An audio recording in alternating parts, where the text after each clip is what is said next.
같이 말씀 살펴보도록 하겠습니다. 뽑히는 비결 세 가지에 대해서 제가 말씀을 드릴 텐데요.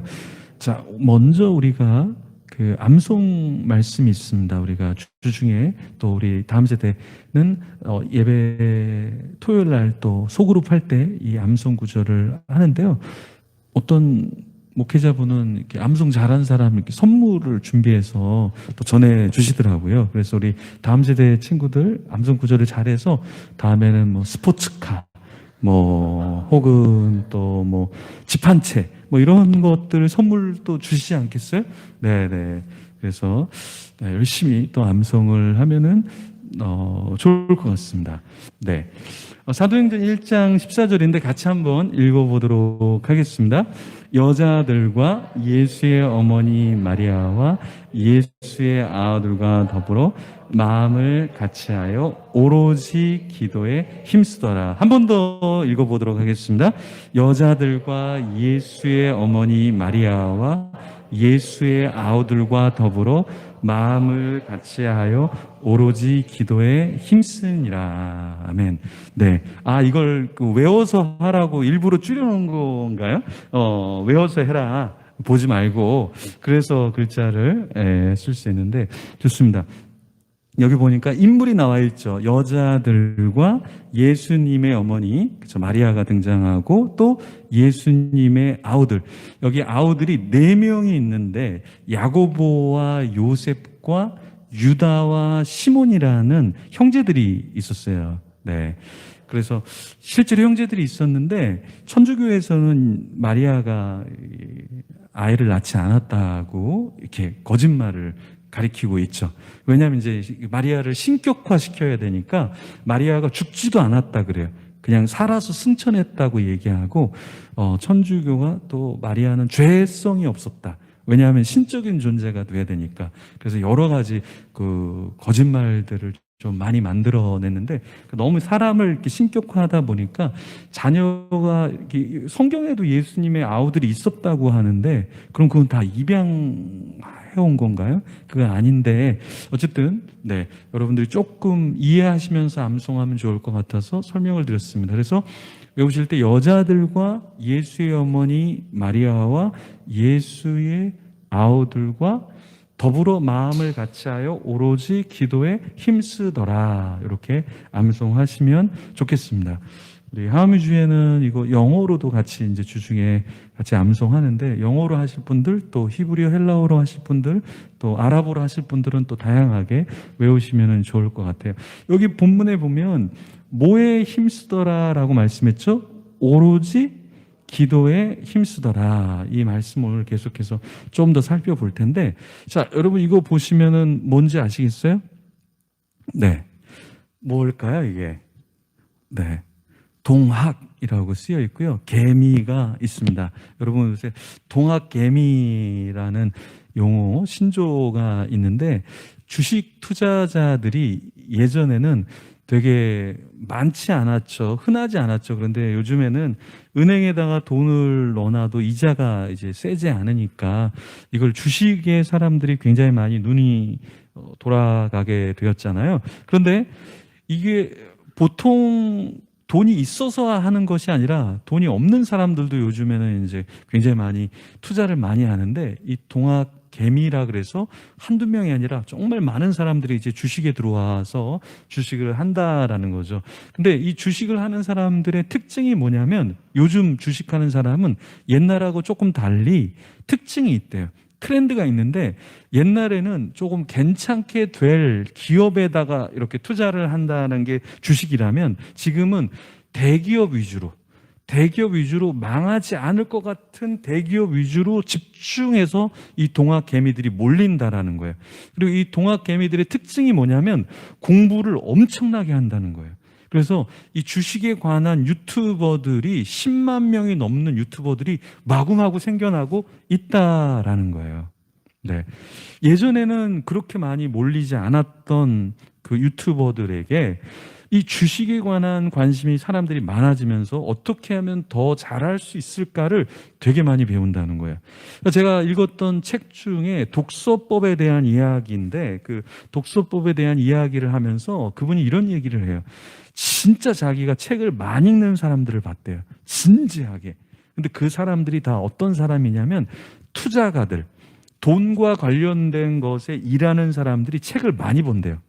왜냐하면 그걸 많이 읽고 알아야 투자를 잘하고 돈을 많이 버니까 돈과 연관된 독서는 상당히 굉장히 사람들이 투철하게 열심히 하더라라는 이야기를 거기다가 적어놓은 걸 봤어요. 그러니까 철학하는 사람들이 여러분 책을 많이 볼 것 같잖아요. 그죠? 어떠한 목회자들이 책을 많이 볼 것 같잖아요. 목회자들도 책을 많이 보는데 대부분 목회자들이 이제 소장파가 많아요. 이렇게 책을 소장해 놓고 읽지는 않고 그냥 이렇게 소장파라 그래서 많이 소장해 두고 있죠. 그렇죠?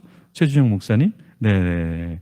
근데 실제로 돈과 관련된 사람들은 굉장히 오로지 관심이 여기 주식에 있는데 투자에 있는데요.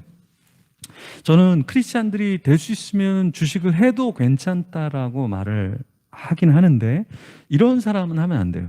아침에 일어나자마자 주식 보고 자기 전에 주식 보고 하루 일과를 계속해서 주식을 체크하는 사람들은 그건 정말 주식에 매여 있게 되는 거거든요. 그러니까 이건 주식을 하는 게 아니라 오히려 이거는 정말 좋지 않은 그런 거죠. 그래서 한 1억 정도, 한 10억 정도 이렇게 주식에다 투자해 놓고 한 10년 뒤에, 20년 뒤에 보자. 이렇게 해서 그때 이렇게 타서 내가 해야지라는 게 사실은 주식의 개념인데 그거를 자꾸 빼갖고 또 어디에 투자하고 빼갖고 어디 투자하고 이렇게 생각하는 거는 굉장히 신앙에도 여러분 인생에도 도움이 그렇게 많이 되진 않죠. 자, 여기 보면은 제자들은 그럼 어디에 관심을 가졌느냐? 그 예수님의 제자들은 어디에 관심이 있었는가? 그 제자들은 다락방으로 올라가서 그들이 무엇을 했습니까? 기도하기를 힘썼죠. 그렇죠? 예수님의 제자들은 사실 여자들과 예수님의 어머니 마리아 그리고 예수님의 아우들 그러니까 야고보와 요셉과 유다와 시몬 이런 형제들이 무엇을 했냐면 마음을 같이 해서 오로지 기도에 힘썼다라고 했습니다. 그래서 여기서 우리가 봐야 될 것은 오로지 기도에 힘쓰더라라는 말씀이에요. 우리는 지금 요즘에 어디다가 마음을 많이 쓰고 있습니까, 여러분은?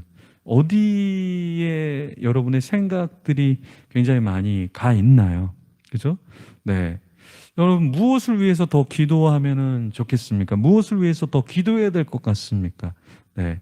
공부를 잘하고 싶은 사람은 공부에 관한 생각들이 되게 많을 거고, 주식에 진짜 관심이 있는 사람은 계속해서 어떻게 투자할 것인가에 대한 관심이 많을 거고, 연애에 관심이 있는 사람들은 어떻게 하면 더 연애를 잘할 수 있을까 하는 생각들을 굉장히 많이 하겠죠. 우리 반석 전사님은 어제 그 토익 시험을 보고 와서 기분이 좋은지 우리를 커피도 사다 주고 더 좋은 커피를 사주면 좋았을 텐데 어쨌든 커피를 사다 주고 이 시험에 또 심취해서 그거에 대한 생각들을 하고 그럴 텐데 시험, 연애, 뭐 투자, 뭐 어디에 우리가 관심과 생각을 많이 갖고 있는가 그게 보면 우리 마음을 어디 빼앗기고 있고 어디에 집중하는가를 우리가 볼 수 있다라는 거예요. 그래서 제가 아까 초반에 주식 이야기도 주식이 정말 나쁜 게 아니라 그냥 놓고 몇 년 두고 그게 뭐 이렇게 한다 그러면 좋은 투자가 되는데 그렇지 않고 하루에도 몇 번씩 거기에 빠져나오지 못하면 이거는 중독이에요, 중독. 왜냐하면 제가 이제 상담했던 분 중에 한 분이 남편이 주식을 하는데 중독성으로 주식을 하는 거예요. 돈이 없는 분도 아니에요. 돈이 없는 분도 아닌데 이 중독이라는 게 뭡니까? 계속 그것에 관심 두고 또 하고 또 하고 또 하고 또 관심 두고 이러는 거잖아요. 근데 잃어버려요. 그래서 손해를 보는데도 또 하고 손해를 보는데도 또 하고 잘하면은 참 좋은데 계속 손해 보면서도 그것에 빠져나오지 못하는 것 이것도 하나의 중독이라는 거예요. 그래서 우리 마음을 빼앗기거나 시간을 빼앗기거나 또 몸이 상하면 그것은 좋은 것이 아니겠죠. 마가의 다락방에 보면은 이 마가의 다락방에 보면 제자들이 오로지 뭐 했습니까? 네, 기도했죠. 기도했죠. 성령 충만, 성령님을 받으려고 기도했죠. 그럼 우리가 어떻게 하면 조금 더 이 초대교회처럼 우리가 더 성령 충만할 수 있을까? 네, 기도만 하는 것도 좋은데 때로는 기도만 하려고 그러면 기도가 안 돼요, 여러분. 참 신기하죠? 사람은 난 찬양하고 싶어 그러다고 막 찬양이 막 되는 게 아니에요. 나 말씀 배우고 싶어 그렇다고 말씀이 막 배워지는 거 아니에요, 사실은. 어떻게 될까요? 내가 그러한 장을 만들어야 돼요. 그러면 마가의 다락방에서 그들이 더 기도하기 위해서 그들은 무엇을 했을까요? 기도만 하지 않고 집중적으로 그들이 어떻게 했을까요? 예, 금식하면서 기도하고, 기도하면서 더 시간을 더 마련하고, 혼자 기도하지 않고 더불어 같이 기도했다라는 거죠.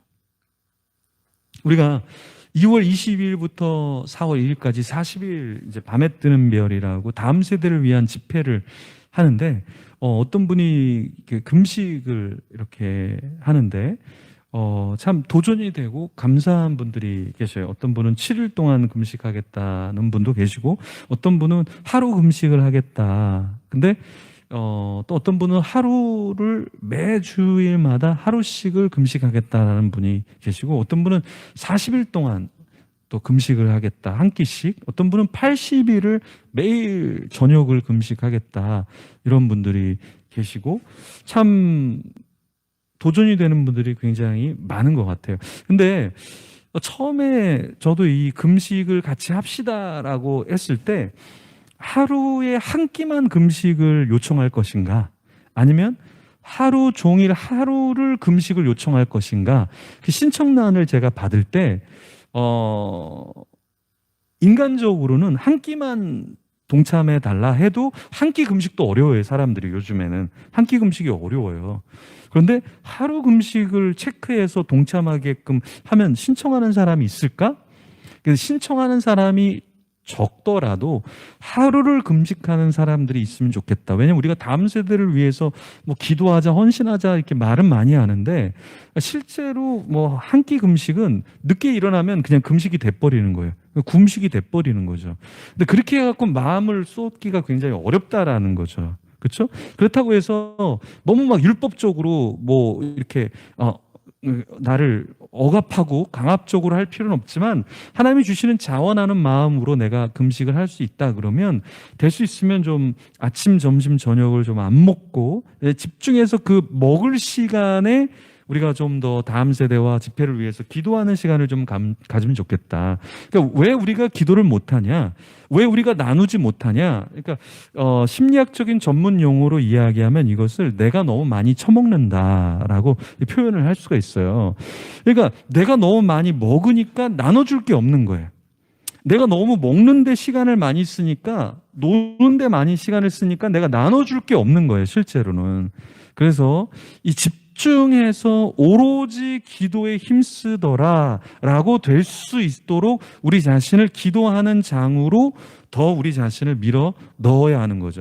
다른 사람을 밀어 넣는 게 아니라 나 자신을 좀 집어 넣어야 된다라는 거예요. 그래서 제가 하루 금식하고 또 하루 금식하고 이제 계속 그렇게 하는데, 아내가 많이 배가 많이 들어간 것 같다고, 보기 좋다고 계속 저보고 하라는 거예요. 그래서 제가 아내님에게도 이야기했죠. 당신도 해도 된다. 그러니까 자기는 이렇게 요리를 하면 또 이렇게 맛도 봐야 되고 맛만 보고 안 먹으면 된다. 그런데 그게 쉬운 게 아니다. 이 주부가 금식하는 건 쉬운 건 아니다. 그래서 주부도 할 수 있다. 그래서 이렇게 이야기하니까 설득이 잘 당해지지 않더라고요. 어쨌든 당신이 계속 해야 된다. 그래서 저에게 오로지 기도에 힘쓰도록 금식하도록 이렇게 했는데, 우리가 한 끼를 금식하던 두 끼를 금식하던 반나절을 금식하던 우리가 젊을 때에 아직 건강이 우리에게 있을 때 조금 더 우리는 금식하고 기도하는 시간을 가져야 돼요. 네. 왜 그러냐면 그럴 때 성령 하나님이 우리에게 하시는 음성을 들을 수가 있고, 그럴 때 내가 너무 세상에 매여 있었구나, 이거를 우리가 좀 깨우치는 것 같아요. 그러면 여러분이 한 끼만 금식을 해보시면, 네, 우리 유정이 한 끼만 금식을 해보시면 이 먹는 자체가 행복이구나, 감사구나. 이게 한 달에 한 번을 하던, 여러분 6개월에 한 번을 하던 금식을 한 번 하면 어떤 생각이 드냐면, 그 금식하는 날이 머릿속에 있기 때문에 모든 먹는 것들이 다 귀한 거예요. 모든 먹는 것들이 다 감사한 거예요. 왜냐하면 나는 이제 40일 뒤에 한 끼 금식하게 되는데 그날을 내가 어떻게 살아남을 수 있을까? 이게 벌써 머릿속에서 그려지기 시작하는 거고, 내가 다음 주에 금식을 한다. 지금 먹을 수 있는 게 얼마나 감사한가, 얼마나 감사한가. 그죠? 그래서 제가 지난주 토요일 날은 뻥튀기를 많이 먹었습니다. 네, 뻥튀기를 아주 행복하게 먹었는데, 네, 먹을 수 있다라는 거. 왜 그럴까요? 우리가 기도하는데 집중해보고 금식하는데 집중해보면 그 아닌 다른 것들이 얼마나 하나님이 주신 축복인가를 다시 알 수 있고 하나님께 집중할 수 있거든요. 그리고 감사함이 넘치거든요. 자, 120명이 마가의 다락방에서 기도할 때 좋은 점과 불편한 점은 없었을까요? 저는 이거를 좋은 점만 생각했는데 안 좋은 점도 아마 엄청 많았을 것 같아요. 그러니까 기도한다라는 좋은 점만 있는 게 아니라 불편한 점들도 되게 많아요. 예를 들어서 120명이, 여러분 여기에 120명이 있다고 생각해 보세요. 근데 화장실이 하나밖에 없어요. 120명이 화장실을 같이 써야 돼. 예를 들어서. 네. 그러면 얼마나 불편했을까요? 120명이 예를 들어서 계속 금식은 못했겠죠. 그럼 뭔가 먹어야 되잖아요. 그럼 120명 분을 뭔가를 사와서 나누는 것만 해도 일이 됐을 것 같아. 쓰레기만 해도 일이 됐을 것 같아. 쓰레기만 해도. 그죠? 네. 그러니까 사람이 12명이 모여도, 사실 이 12명이 모여도 서로 일치하거나 뭔가 하기가 굉장히 불편했을 텐데 120명이 이렇게 한다라는 거. 근데 이들의 목적은 무엇이었어요? 하나님의 나라를 위해서, 성령 하나님께 집중하기 위해서 불편한 점들을 감수했다라는 거예요. 여러분, 예배 드리는 거 불편하죠. 예배 드리는 거 불편하죠. 우리도 벌써 10시 예배하고 2시 예배하고 수요일 예배하고 예배가 계속 있으니까 어때요?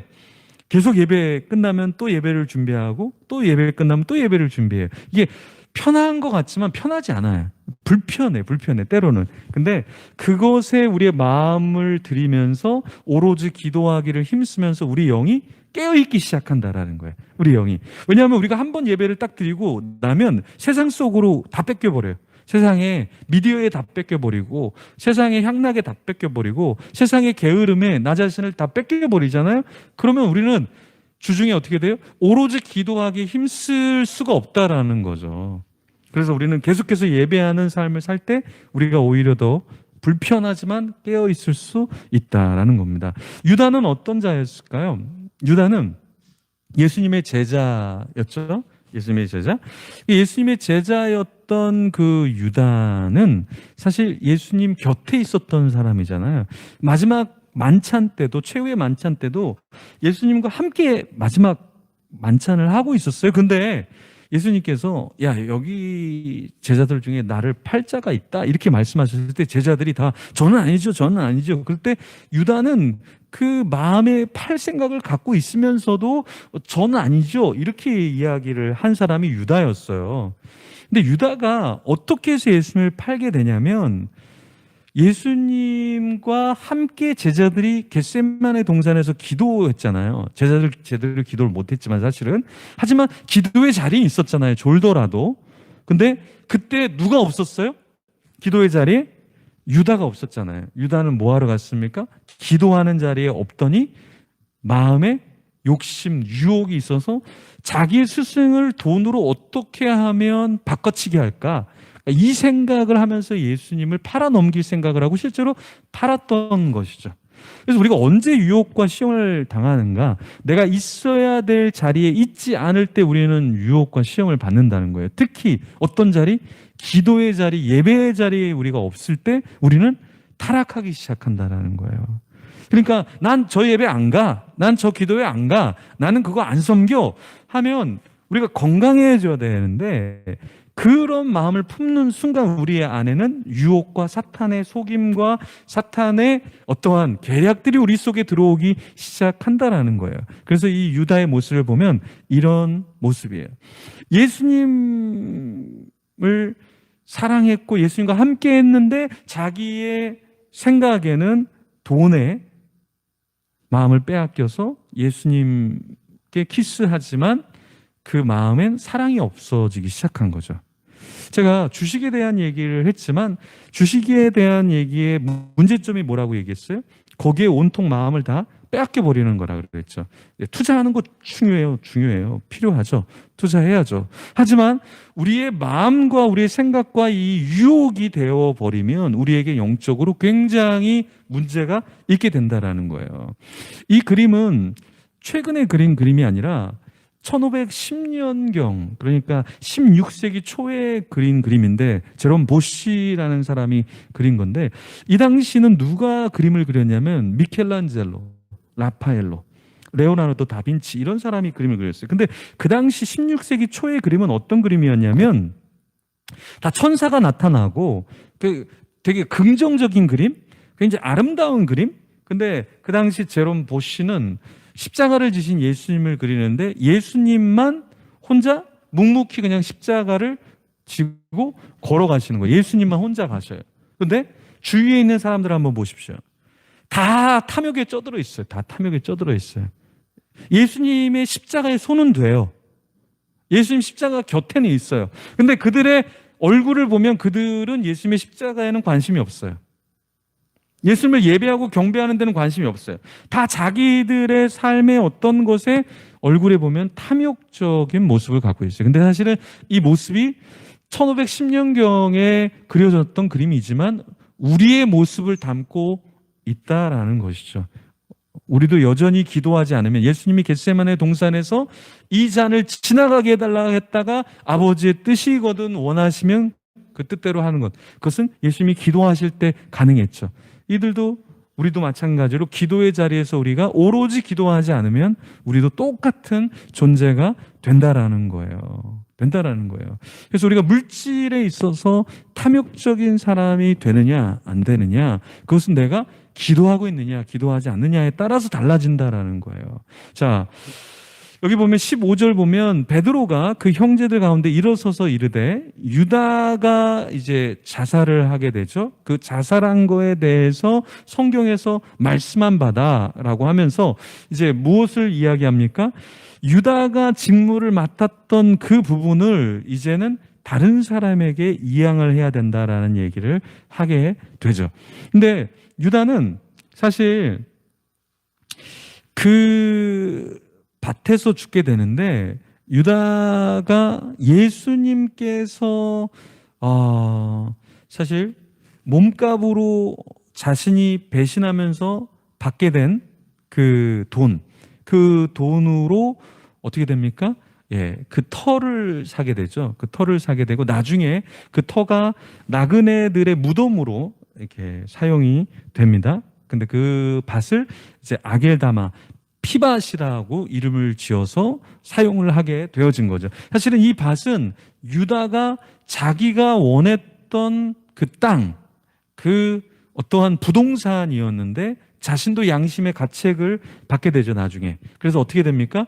그런 땅을 소유하길 원했는데 그 땅에 그 돈, 은 30개를 성전 안으로 집어 던지죠. 그러면서 나는 예수님을 판 것을 후회한다. 그러니까 제사장들이 뭐라 그럽니까? 그거는 네 소관이지 우리 알 바 아니야. 그러면서 그 돈을 주워다가 그 제사장들이 이 밭을 사서 나중에는 나그네 무덤을 만들었죠. 근데 그 밭을 피밭이라고 이름을 지었던 거예요. 어쨌든 여기 보면 톨스토이의 책에 보면은 인간에게는 얼마만큼의 땅이 필요한가라는 그 짧은 소설이 나오죠. 거기에서 그 이야기에서 바움이라는 사람이 1000루블을 지불하면 이 바키시루라는 곳에서 땅을 엄청나게 얻을 수 있다는 소식을 듣게 되죠. 그래서 거기에 가서 걷기 시작하죠. 근데 조건이 뭐였습니까? 해가 지기 전에 돌아와야 된다. 그래서 막 점심에 이렇게 하다가 저녁쯤 되니까 돌아서 오는데 너무 헐레벌떡 이렇게 오다가 나중에 어떻게 됩니까? 바로 앞에 와서 죽게 되죠. 그리고 그 사람이 묻혔던, 그 사람의 소유가 됐던 땅은 약 3평 정도밖에 되지 않는다라는 그 이야기가 바로 이 소설에 대한 이야기죠. 그러니까 땅을 원했어요, 어떤 한 사람도. 역시 마찬가지로 유다도 자신이 원했던 건 뭐예요? 은을 통해서 어떤 땅을 사고 어떠한 물질을 소유하는 것을 유다가 원했죠. 하지만 유다에게 돌아온 것은 자살이라는 것, 죽음이라는 것, 소유하지 못하는 존재로서 마감을 하게 되었던 것이죠. 자, 새로운 사람을 뽑는데 그 원리가 무엇이냐면 항상 우리와 함께 다니던 사람 중에 하나를 세워. 그러니까 인물을 세울 때, 어떤 사람을 세울 때, 공동체를 위해서 어떤 걸 세울 때 원리가 무엇이냐면, 여기 보니까 초대교회의 원리는 항상 함께 다니던 사람 중에 한 명을 세웠다라는 거예요. 그러면 어떤 사람들이 거론되냐면 두 사람, 바사바라고도 하고 유스도라고 하는 요셉. 그러니까 바사바는 안식일의 아들, 유스도라는 뜻은 정의라는 뜻이에요. 그러니까 이 요셉은 두 가지의 별명이 있었죠. 안식일의 아들, 또 하나는 정의. 그런데 마띠아의 이름은 여호와의 선물이라는 뜻이었어요. 근데 이 두 사람은 다 어떤 사람이냐면 다 좋은 사람이에요. 공동체 안에서. 그러니까 예를 들어서 뭐 이런 거죠. 찬양 인도를 이렇게 하는데 최준영 목사님이 찬양 인도를 한다.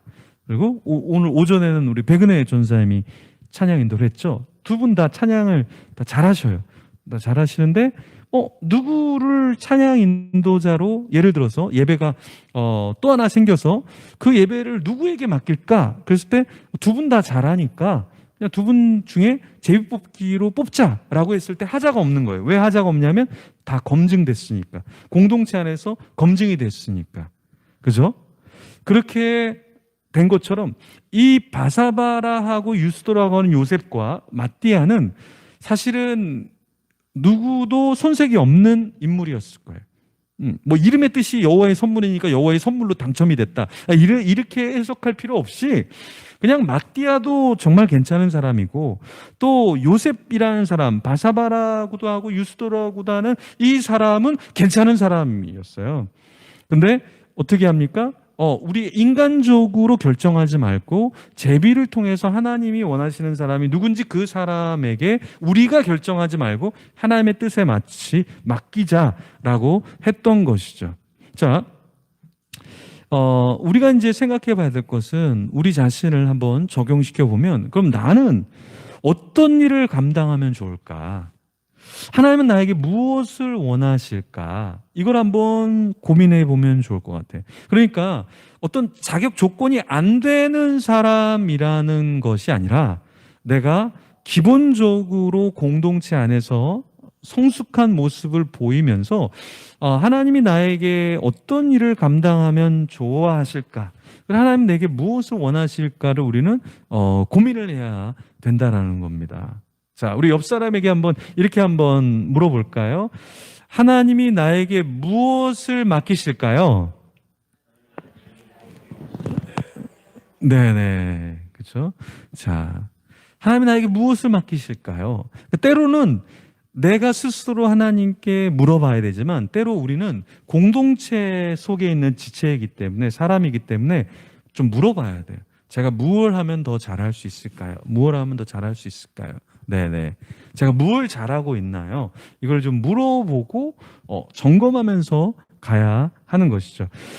여기에서 이 사도의 직분 중에서 어떤 직분을 맡아야 되냐면, 어떤 자격이 있어야 되냐면 우리는 세 가지로 볼 수 있는데, 그 세 가지가 바로 무엇이냐면, 첫 번째 25절엔 봉사예요. 봉사. 그런데 또 하나는 뭐냐면 사도의 직무라고 이야기하고 있어요. 봉사. 그러니까 단순히 그냥 섬기는 정도가 아니라 사도의 직무까지. 그러니까 사도의 직무에는 어떤 것이 있었을까요? 남을 돕는 구제도 있을 수 있겠지만 사도의 직무 중에 한 가지는 무엇이었을까요? 말씀을 가리키는 역할도 사도의 직무였겠죠. 그렇죠? 그래서 우리가 어떠한 것을 갖춰야 우리는 하나님의 사람으로 뽑혀지게 될까? 그 세 가지를 우리는 이렇게 볼 수 있어요. 진정성이라는 것이 무엇입니까? 진실하고 정직하고 성실한, 그것이 진정성 있는 자라는 것인데요. 그러니까 이 단어는 제가 처가댁에 갔다가 새벽에 이렇게 꿈을 꿨는데 이 세 단어가 계속해서 머릿속에 있는 거예요. 그래서 이걸 놓치고 싶지 않아서 진정성 있는 크리스찬이 되자. 그래서 한 해는 이걸 슬로건으로 만들어서 막 외치고 그랬는데, 너무 하나님께서 이 시대에 우리에게 원하시는 게 뭐냐, 실력 있고 부한 것도 좋지만, 재력이 있는 것도 좋지만, 우리가 크리스찬으로서 갖춰야 될 어떠한 요소 중에 진정성의 요소가 제일 또 우리에게 필요한 요소 중에 한 가지가 아닐까. 진실하고 정직하고 성실한 자, 이러한 자를 하나님께서 기뻐하신다라는 거죠. 봉사를 할 수 있는가? 그러니까 나만 위해서 사는 존재가 아니라 어떤 사람들을 위해서 뛸 수 있는 자인가? 봉사할 수 있는 자인가? 두 번째는 사도의 직무, 말씀도 전할 수 있고 찬양도 하고 기도 인도도 할 수 있는 그런 사도의 직무를 할 수 있는 자인가? 그런 사람이 자격 요건이 되어야 된다라는 거예요. 세 번째는 뭐냐? 일만 기능적으로 하는 사람이 아니라 정말 진실하고 정직하고 성실한 사람, 그러니까 이런 사람이 되어질 때 우리는 하나님 앞에 뽑힌다라는 거예요. 하나님 앞에 뽑힌다라는 거죠. 그래서 우리는 어때요? 누군가에게 선물 같은 자가 되는 거죠. 누구에게 뽑혔는데 걔 진실하지 않은 것 같아, 걔 정직하지 않은 것 같아, 걔 성실하지 않은 것 같아, 걔 사도의 직무가 잘 안 되는 것 같아, 걔는 봉사가 아닌 것 같아, 봉사의 마음이 없는 것 같아. 이런다면 우리는 어떤가? 공동체를 섬기는 자가 아니라 공동체의 짐이 된다는 것이죠. 그래서 우리는 이 세 가지를 머릿속에 두면서 생활을 해야 된다는 거죠. 나는 정말 섬기려고 하는 마음이 있는가? 이게 첫 번째인 것 같아요. 제가 많은 사람들하고 같이 일을 하고 협력을 하지만 대부분 이 첫 번째가 없는 사람들이 되게 많아요. 섬기려고 하는 것보단 보상 심리가 되게 큰 사람들이 많아요. 목사님, 제가 이거 섬기면 그렇게 보상 받을 수 있나요? 네. 이게 되게 많아요.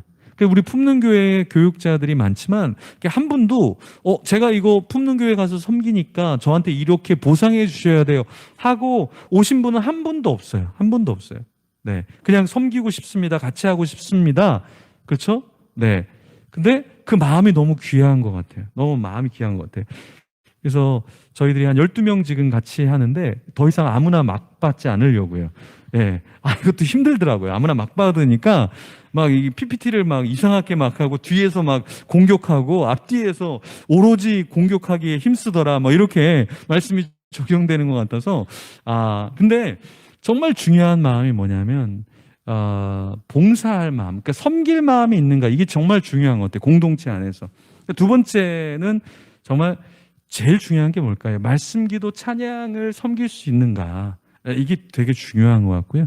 그다음에 그 마음에 있어서 진정성이 있는가, 정말 진실하고 정직하고 성실한 면이 있는가가 있을 때 그 공동체가 훨씬 더 성숙해지는 것 같아요. 그러니까 왜 우리가 아무나 사람을 세워서는 안 되냐면, 예를 들어서 여러분 요리하는 음식점을 차렸는데 주방장을, 요리하는 사람을 아무나 막 데려와요. 그러면 고급 호텔에 아무나 막 데려오면 음식의 질이 떨어지면 어떻게 될까요? 손님들이 안 오죠. 안 오죠. 그죠? 마찬가지로 공동체가 아무리 작더라도 막 뽑으면 어떻게 되냐면 나중에는 감당을 할 수가 없다라는 거예요. 감당을 할 수 없다라는 거예요. 네네. 반주해달라고 사인을 주시는데, 오늘 뭐 하나도 맞는 게 없네요. 앞뒤 중간 뭐 다 하나도 맞는 게 없어요. 네. 하지만 우리가 이렇게 진정성을 가지고 또 봉사할 마음을 가지고 또 예배를 위해서 다 준비되어 있잖아요. 그렇죠? 반주도 준비되어 있고 이렇게 되는데 너무 감사한데요. 하나님께서 우리에게 원하시는 건 무엇일까? 하나님은 사람을 찾고 계셔요. 하나님은 사람을 찾고 계셔요.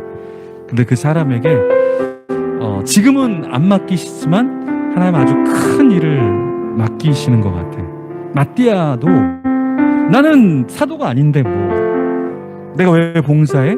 내가 왜 예배를 섬겨? 나는 사도가 아닌데 내가 뭘 진실하고 정직할 필요가 뭐가 있어? 사도가 아닌데. 근데 하나님은 그 마띠아를 보고 계시는 거예요. 요셉을 보고 계시는 거예요. 야, 너 장난 아니구나. 너 제비뽑기에 올라갈 만큼 그런 인물이구나, 요셉아. 그래, 마띠아야, 내가 너 같은 사람을 찾고 있었어. 너같이 아무것도 주어지 직분도 없는데, 넌 직분도 없잖아 지금. 근데도 넌 봉사하고 있잖아. 근데도 너 지금 예배하고 있잖아 나를. 근데도 너 진실하잖아, 정직하잖아, 성실하잖아. 너 같은 자야. 인정은 언제 받냐면, 인정을 받은 뒤에 성실한 사람이 아니라 인정을 받지 않아도 성실한 사람, 인정을 받지 않아도 진실한 사람, 보상을 다 받지 않아도 뛰어들 사람이 하나님의 사람이라니까요. 제가 많은 사람들 만나봐요. 목사님 저 개척 어떻게 합니까? 목사님 저 한 3년 10년 먹을 게 있으면 저 개척하고 싶어요. 개척은 그런 게 아니라니까요. 계산하지 않고 뛰어드는 거라니까요. 대부분 사람들이 그렇게 안 해요. 나한테 이만큼 있으면, 나한테 이런 안정적인 게 있으면, 나에게 이런 보상이 있으면 하나님 내가 봉사해 볼게요. 그건 봉사가 아니라니까요. 그거는 딜이에요. 딜. 거래예요. 거래. 하나님이 제일 싫어하는 거예요. 예수님이 이 땅에 오셔서 십자가 지시는데, 내가 십자가 죽는 거 주님, 그러면 내가 영광 받는 거 하나님 아시죠? 알죠? 이거 다 사인하고 갑시다. 우리 사인합시다. 예수님이 그러시면서 수치와 모욕을 당하셨을까요? 아니라는 거죠. 우리는 어떻게 섬겨야 될까요? 내 생각에는 안 맞아요. 내 계산으로는 안 돼. 근데 하나님을 위한 거야? 그럼 나 봉사하겠어요. 그런 사람들을 통해서 하나님의 무브먼트는 일어난다는 거예요. 우리가 40일, 2월 20일부터 4월 2일 동안 40일 집회하는데, 거기에 100명 이상의 찬양하는 분, 말씀 전하는 분, 기도 인도하는 분인데, 아무도 우리 강사비, 뭐 차비도 못 줘요. 없어요. 못 줘요. 못 줘. 안 주는 게 아니라 못 줘요. 근데도 그 100명의 사람들이 다 괜찮습니다. 지방에서, 부산에서 오는데, 광주에서 오는데, 대전에서 오는데, 대구에서 오는데 괜찮습니다. 목사님 진짜 너무 죄송한데 가능하실까요?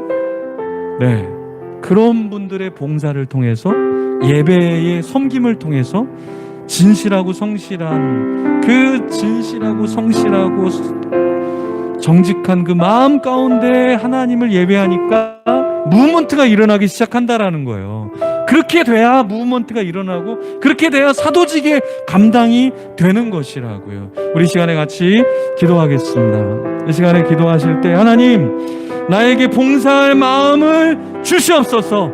하나님 나에게 예배할 마음과 예배를 하나님 보시던 안 보시던 주님, 그러한 직무를 감당하는 자가 되게 하여 주시옵소서. 진실하고 정직하고 성실한 자가 되게 하여 주시옵소서. 우리 주여 한번 외치며 기도하며 주 앞에 나갑니다. 주여. 아버지 하나님 감사합니다. 하나님 우리에게 아버지 하나님의 마음을 주시고 봉사할 마음을 주시고, 아버지 하나님의 무엇이 주어졌기 때문에, 그 보상 때문이 아니라 하나님 봉사의 마음으로 나갈 수 있도록 주님 역사하여 주시옵소서. 주님 함께하여 주시옵소서. 주님 우리를 붙잡아 주시옵소서. 예배자가 되게 하여 주시옵소서. 그냥 인도하기 때문이 아니라, 말씀을 증거하기 때문이 아니라, 하나님 내가 기도에 대표 기도를 하기 때문이 아니라, 아버지 하나님 앞에 예배의 직무를 감당할 자로 말씀과 기도와 찬양이 전무하는 자가 되게 허락하여 주시옵소서. 아버지 하나님 감사합니다. 아버지 하나님 진정성 있는 그러한 하나님의 사람이 되게 하여 주시옵소서. 성실한 자가 되게 하여 주시옵소서. 정직한 자가 되게 허락하여 주시옵소서. 진실한 자가 되게 허락하여 주시옵소서. 내 안에 가증스러운 모든 것들이 떠나게 하여 주시옵소서. 나를 정결하게 하여 주시옵소서. 하나님의 사람으로 쓰임받기에 부족함이 없도록 우리를 붙잡아 주시옵소서. 주님 함께하여 주시옵소서. 금식하게 하여 주시옵소서. 기도하게 하여 주시옵소서. 주님을 바라보게 하여 주시옵소서. 아버지 하나님 감사합니다.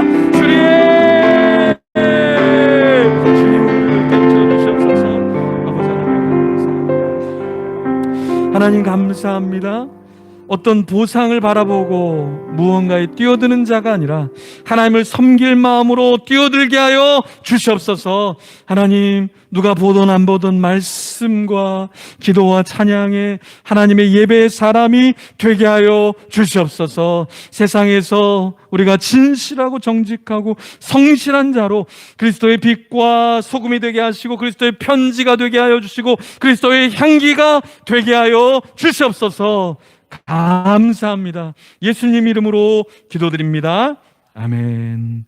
지금은 우리 주 예수 그리스도의 은혜와 그 크신 아버지 하나님의 사랑과 성령 하나님의 교제, 교통, 위로 충만 영적인 잠을 깨우시는 역사가 오늘 예배를 드리며 주님, 제가 그러한 직무를 감당할 자로 하나님 뽑힐 수 있는 그러한 자로 준비되게 하시고 하나님 보상이 아니라 봉사하는 자, 주님 예배하는 자, 진정성 있는 자가 되기를 원합니다. 결단한 자들과 품는 교회와 선교지에서 모든 것을 내려놓고 주님을 봉사하고 섬기는 선교사님들 머리 위에 지금부터 영원토록 있을지어다. 아멘.